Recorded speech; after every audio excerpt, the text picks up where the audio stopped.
From the heart of America, the nation's #1 liberal voice, where truth and common sense rule. This is the Ed Schultz Show, where America comes to talk. Now, live from the studio at 30 Rock in New York, Ed Schultz. Hour 3 on the Ed Schultz Radio Show on this Tuesday edition. Looking for a big weekend in Vancouver, British Columbia, and, of course, in Miami on Sunday night. Lots of movement going on. Good to have you with us, folks, here on the Ed Schultz Radio Show.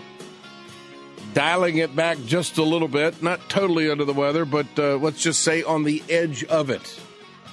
1-877-934-6833. We very seldom on this program talk about Iran and their nuclear capability. And I want to spend some time with Congressman Eliot Engel, Democrat out of New York. He's a ranking member of the House Committee on Foreign Affairs. Congressman, good to have you with us today. Good to be with you, Ed. Thank you. You bet. All right. Can we trust the Iranians? As of late, obviously they're going to be meeting again on the 20th, coming up after a couple of days of the foreign minister level talks, negotiations between Iran and 5 UN Security Council members plus Germany ended in Geneva, Switzerland early on Sunday.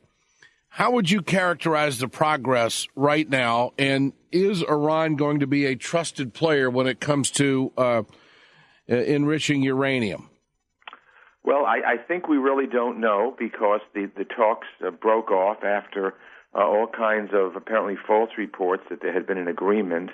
Apparently the talks broke off because Iran is insisting on a right to enrichment, and that's really I think a deal killer.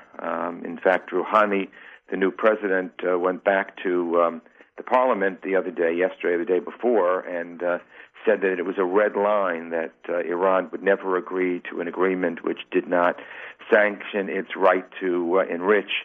And that's a real problem. I think that's a real problem. Now, they are now denying that they were the ones that balked at the final deal, because apparently they were 98% there.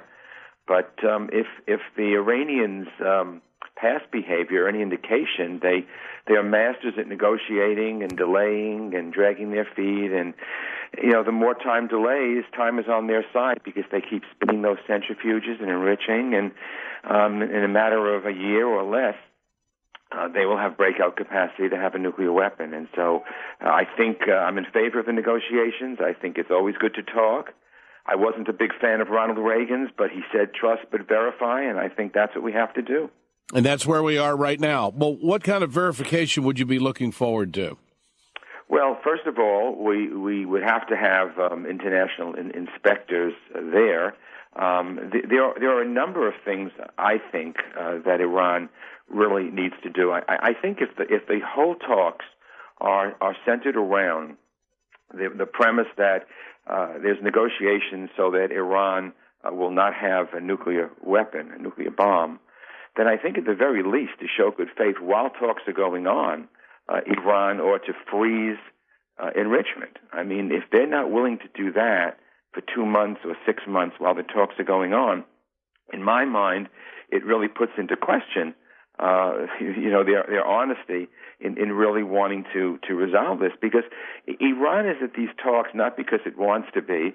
It's at these talks because there have been crippling sanctions from the U.S. and from the United Nations and from the EU, and those talks have really wreaked havoc with the Iranian economy and has really forced them to try to get an amelioration of this.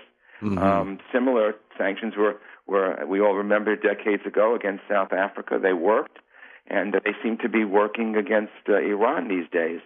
And so I think that at the very least, logic would say if we're having a discussion and the ultimate goal is to have Iran stop enriching, then they ought to at least freeze it while these talks are going on. And the fact that they are refusing to do that, in my mind, calls into question with how honest they are during these talks. Well, here is the linchpin to I think all of this. The Iranian president has tried to reassure his parliament that he ain't going to trade away Tehran's ability to produce nuclear fuel in any agreement to lift international sanctions. So the sanctions are still in place, and he's not going to give up producing nuclear fuel. I mean, that's where we are. So and of course the Israelis, they don't, Netanyahu, he doesn't trust anything that the Iranians do, says that this deal would have been a jackpot for Iran if they had come to this agreement. So where does it go from here? I mean, it sounds like it's a stalemate. Everybody's saying, well, we made some progress. There's a lot of concrete progress been achieved, but there are some differences. Yeah, there's a huge difference here.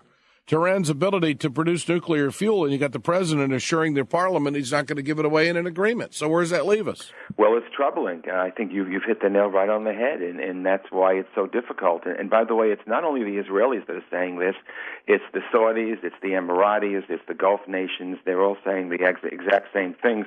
They're saying it behind closed doors. They're not quite as loud as Netanyahu was, but they're saying it to us. They're saying it to the Congress. They're saying it to the negotiators. People are very, very much afraid, and the problem with Iran, in my estimation, having a nuclear weapon is not only because it affects our allies, Israel, Jordan, so on and so forth. It's that the nations in the Middle East would all then, and Saudi Arabia is even signaling that it's doing it, would have a bomb. Saudi Arabia, Egypt, Turkey, the UAE. This would just set off a whole rash of proliferation throughout the region. I think what has to happen is I think that the negotiators have to go back, because I think that the goal is obviously a good goal, and we don't really know how much of what Rouhani is saying in Iran is bravado. He's new. There's still the question about how moderate he is.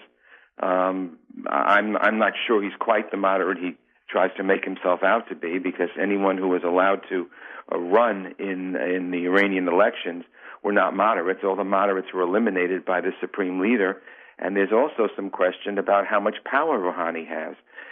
If the supreme leader has all the power, and that's the way it appears to most of us, then how much flexibility does Rouhani have? I think we need to go back. We need to have a united front. And we need to say to the Iranians that we want to have a deal with them, but that it's unacceptable to allow them to enrich, because we know they are lying about their real purposes. They're claiming that they're only doing this for peaceful purposes, but we know that that's not the truth. Okay. Congressman Eliot Engel with us here on the Ed Schultz Radio Show. Appreciate your time, ranking member of the House Committee on Foreign Affairs. Appreciate it. Thank you, Congressman. Thank you, Ed.